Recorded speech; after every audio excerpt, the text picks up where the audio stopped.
ኢትዮጵያ ከዜጎቿ የፈለገችውን ሁሉ በፈለገችው ጊዜና ሁኔታ የምታገኝ ሀገር ናት። ለሀገራቸው የተጠየቁትን ሁሉ ለመስጠት ወደ ኋላ የማይሉ ዜጎች ስላሏት በእጅጉ ኮርታለች። ከአድዋ እስከ ህዳሴ ግድብ፣ ከወገን ለወገን መረዳዳት እስከ አረንጓዴ አሻራ የዜጎቿ ተሳትፎ ጠይቃ ከመሻቷ በላይ ተሳክቶላታል። ኢትዮጵያ ኢትዮጵያዊ ዲሞክራሲን ማንበር፣ በግልጽና ዲሞክራሲያዊ ምርጫ መንግስትን መምረጥ፣ ህገ መንግስታዊነትን ጽኑ መሰረት ማስያዝ ትሻለች። ለዚህ ደግሞ ሰባተኛው ሀገራዊ ምርጫ እንደ ትልቅ አጋጣሚ መጠቀም አስፈልጓን ነበር። በምላሹም ከ54 ሚሊዮን በላይ ዜጎች ለመራጭነት ተመዝግበው ይህችን ቀን ሲጠባበቁ ቆይተዋል። እነሆ የእናት ሀገር ጥሪን በመቀበል ዜጎች በነቂስ ወጥተው ሲመርጡ ውለዋል። ሌሊቱንም አጋምሰዋል። በኢትዮጵያ የምርጫ ታሪክ ዜጎች ለረጅም ሰዓታት ተሰልፈው ድምጽ የሰጡበት ልዩ ምርጫም ነበር። ምርጫው እንዳይካሄድ ባዳና ባንዳ ተቀናጅተው ያልቆፈሩት ጉድጓድ ያልደረደሩት እንቅፋት አልነበረ። ነገር ግን ኢትዮጵያ ለጠራችው ሀገር ወዳድ ኢትዮጵያዊ የማይቻል ነገር አልነበረምና በስኬት ተጠናቋል። በትናንትናው ዕለት ግንቦት 24 ቀን 2018 ዓ.ም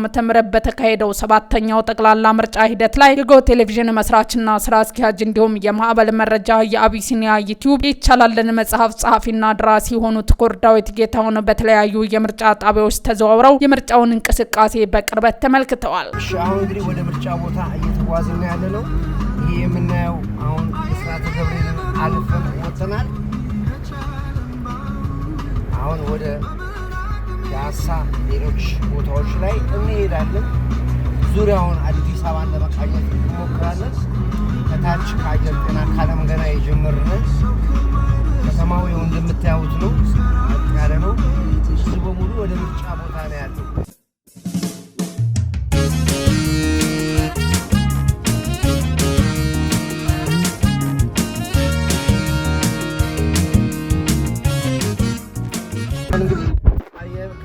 ገና መተን አሁን እንግዲህ ወደ አየር ጤና ወደ ካርል አደባባይ ሳር ቤት ደርሰናል ያለው። ይሄ የምናየው እንግዲህ እዚህ ካርል አደባባይ ነው። ካርል አደባባይ እየዞርን ያለ ነው። አሁን ቀጥታ ጉዟችን ወደ ሜክሲኮ ነው የምናደርገው። በሜክሲኮ ኩል አድርገን ደግሞ ወደ ዊንጌት ደግሞ እንሄዳለን። ዊንጌት ደግሞ ምን እንዳለ የምናየው ይሆናል። አሁን ሳር ቤት አደባባይ እንዞረን እየሄድን ያለ ነው። አደባባይ ይሄ ፌደራል ፖሊስ ነው። ፌደራል ፖሊስ ያቆመናል። ከፌደራል ፖሊስ ሜክሲኮ አደባባዩን አልፈን ወደ ፒያሳ ነው አሁን ቀጥታ የምንሄደው። በፒያሳ በኩል ዞረን ነው አሁን ቀጥታ ወደ እንግዲህ ምርጫ ቦታዎች ላይ የምንዳስሳቸው ማለት ነው። አሁን እየሄድን ያለ ነው። አብሸበሌ ሆቴል አለፍን። አሁን ደርሰናል ያለ ነው። እንግዲህ ከዚህ በኋላ ከተማ ውስጥ የምታዩት ይሄ ነው። ህዝቡ ከምርጫ እየተመለሰ ነው ያለው።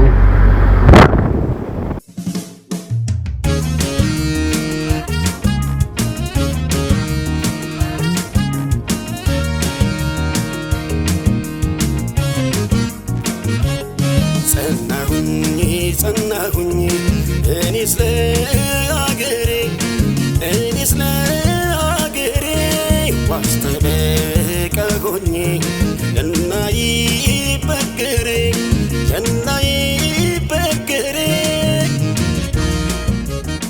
ሙሾ እንዲያከትመ ቅኝቱ እንዲቀየር። ይሄ እንግዲህ አሁን ያው ብሔራዊ ቲያትርን አለፍን። አሁን እንግዲህ ቀጥታ ወደ ፒያሳ እየወጣን ያለ ነው።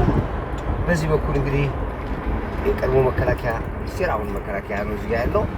በዚህ በኩል ድሮ ቲቪ የነበረውን አርቲፊሻል ኢንተለጀንስ አሁን የገባበት ትልቁ ህንፃ ነው። አርቲፊሻል ኢንተለጀንስ ያው እዚህ ጋር ያያችሁት ያለው ፖሊስ በኩል እና አርቲፊሻል ኢንተለጀንስ ነው ተቋም የአይ ቴክኖሎጂ ያለበት ትልቁ አርቲፊሻል ኢንተለጀንስ የሚባለው ይሄ ነው። እንግዲህ ከዚህ ቀጥታ ወደ ፒያሳ ነው የሚሄደው። ፒያሳ አደሞ አካባቢ ዞረን ስፖርት ካስኮ ዊንጌት ያለው እንደገና ደግሞ እሱ ደግሞ እንጎበኛለን። ምርጫው ላይ ምን ነበረ? ምን ችግር ነበረ? ኮሮጆ ተሰረቀ ወይ?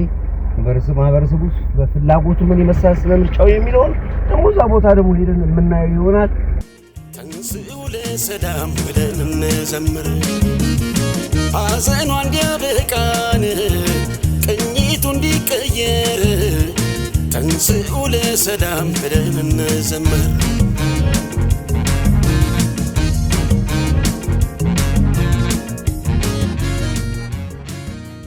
ክቡር ዳዊት ጌታሁን በተዘዋወሩባቸው የመስክ ምልከታዎች እንደሚያሳዩት በአብዛኛው የምርጫ ጣቢያዎች የምርጫ ሂደቱ በሰላማዊና በተረጋጋ ሁኔታ ሲካሄድ መቆየቱን ገልጸዋል። ከማለዳ ጀምሮ ዜጎች ወደ ምርጫ ጣቢያቸው በመሄድ የድምጽ አሰጣጥ ሂደቱን በንቃት ሲሳተፉ ተመልክተዋል። በብዙ ጣቢያዎች ረጅም የመራጮች ሰልፍ የታየ ቢሆንም መራጮች በትዕግስትና በስርዓት ወረፋቸውን ጠብቀው ለአቅመ ደካሞችና ለነፍሰ ጡሮች ቅድሚያ ሰጥተው ድምጻቸውን ሲሰጡ መመልከታቸውን ገልጸዋል። ይህም የህዝቡን የፖለቲካ ተሳትፎና ለዲሞክራሲያዊ ሂደቶች ያለውን እምነት ያንጸባርቃልን ብለዋል። ክቡር ዳዊት ጌታሁን በተዘዋወሩባቸው የምርጫ ጣቢያዎች የምርጫ አስፈጻሚዎች ኃላፊነታቸውን በሚገባ ሲወጡ የተመለከቱ ሲሆን የመራጮች ምዝገባ ማረጋገጥ፣ የድምጽ መስጫ ወረቀቶችን ማስረከብና የምርጫ ስርዓቱን መጠበቅ በተገቢው ሁኔታ ሲከናወን መመልከታቸውን ገልጸዋል። የጸጥታ አካላትን በምርጫ ጣቢያዎች ዙሪያ ተገቢውን ጥበቃ በማድረግ የምርጫው ሂደት ያለምንም እንቅፋት እንዲቀጥል ሲያግዙ መመልከታቸውን ተናግረዋል። ያሳን ይወጣ ያለ ነው። ከተማውን እንደምታዩት ነው። ምንም ነገር የለም። የቴዎድሮስ መድፍ ላይ መተናል። ቴዎድሮስ አደባባይ አሁን እንግዲህ ወደ አድዋ ሊወጣና ያለ ነው። ከተማው ይሄንን ይመስላል። በጣም ደስ የሚል ነው። ሳይለንት ነው። አንዳንድ ካፌዎች ተከፍተዋል። ሰው ከምርጫ መልስ እየመጣ ቡና ሻይ እየጠጣ ነው። የምናያቸው የተከፈቱ ኦፕን የሆኑ ባርና ሬስቶራንቶች እያየን ያለ ነው። ከምርጫ የመጡ ሰዎች በግሩፕ ጥንጥ እንደሆኑ እያየን ያለ ነው። ጸጥታው አስተማማኝ ጸጥታ ነው ያለው። የተለያዩ የህግ አካላቶች በተለያዩ ቦታ ላይ ቆመው እያየናቸው ነው ያለ ነው። ፖሊሶችንም እያየን ያለ ነው። ህግ አስከባሪዎች በየቦታው እያየናቸው ነው ያለ ነው። ይሄ እንግዲህ አንዱ ሰየው የሚያሰኝ ነገር ነው።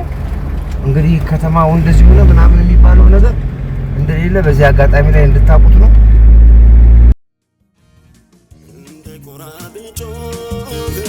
ሰው ከተከተለኝ ላገሬ መሆኑን ሁሉም ከተረዳኝ አሁን ጮኻለሁ ነገም ይሁን ዛሬን ሳልኖር ላኑር ብዬን ኢትዮጵያ ሀገሬን ህዝቤ ሆይ ተነሳ